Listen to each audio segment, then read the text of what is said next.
Hey everyone, it's Jess from Meyer Hatchery and welcome to my warm and really sunny today greenhouse. I love this time of year. The temperatures are getting warmer, there's more eggs in the coop, and I'm busy getting all my seeds started for my garden, which we're going to be planting pretty soon. Recently I talked about herbs that I grow for my flock, and today I want to talk a little bit about flowers that I grow and I give to my flock. There's so many different options out there when it comes to growing flowers for your flock. And these flowers that I pick, I either start from seed or I actually find them right in the backyard. The first flower that I'm going to start, and I do like to start these so they're really strong before I put them in the ground, is sunflowers. Our flock loves those sunflower heads at the end of the season. They're so easy to grow, beautiful when they bloom. After they have bloomed, I allow them to dry, and then I give the whole head to my flock.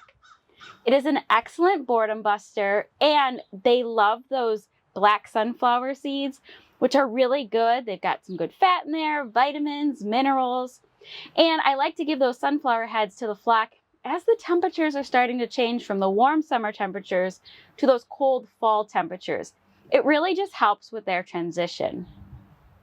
Another thing that I'm going to grow, and I actually just started these seeds yesterday, is marigolds. I not only grow marigolds for protecting my garden from critters that might be trying to get a quick snack, but I grow those marigolds for my flock. The petals are great to dry and put right into the bedding or the nest box in your coop. You can also put marigolds into your flock's feed. If you've ever looked at some of the feeds that you can buy commercially, one of the ingredients, I bet you, is marigolds. You may also notice if you offer your flock marigolds on a regular basis that maybe the egg yolks get a little bit brighter, which I thought is really interesting. Marigolds are so easy to grow, and they're also easy to gather the seeds and plant them again next year. So I really love to use those marigolds. They also help to keep pests out of the coop too, so great for the nest box. That kind of slight fragrance they have keeps bad bugs and things like that out of your nest box. Another thing that I'll grow is calendula flowers, and I just recently started doing this within the last couple years. Kind of similar to my marigolds, I'm going to let them dry out a little bit and then we're going to give them to the flock. They help your flock's immune system, and it's another really good boredom buster. I'm also going to offer my flock lavender flowers. Now, I know we've talked about lavender in the past, and we talked about it as an herb to kind of cut those branches off and dry them and put them into our coop.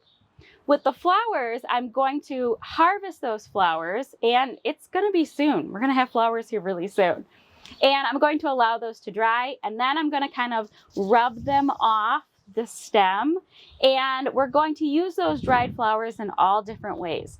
We're going to give them to the flock in their feed and let them enjoy them. We're going to put it in their nest box, and we're also going to put it in their kind of bedding area.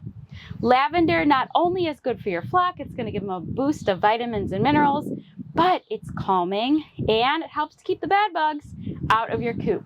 If there's something that you want to add to your garden and you're like, I can only add one thing, lavender, I highly suggest, because you're going to get multiple uses out of that lavender bush, and it grows really fast. I started with a little 3-inch stick, and now I've got lavender all over the place, which I'm not complaining about. The last thing that I'm going to give my flock, and I actually don't have to plant this at all, it's growing in my yard, and that's dandelions.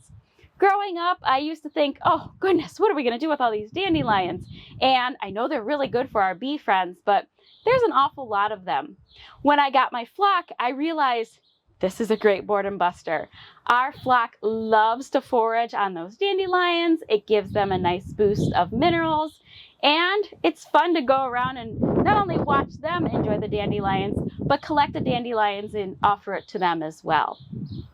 Some flowers that you want to avoid when it comes to your flock is things like clematis, lily of the valley, rhododendrons, and trumpet vines. You don't want your flock to get anywhere near those because they are toxic flowers. Hopefully I've given you some inspiration to grow some flowers and offer some flowers to your flock. If you have any questions, be sure to let us know in the comments below. Well, I got a lot of plants in here and I need to get back to work. Thank you so much for watching.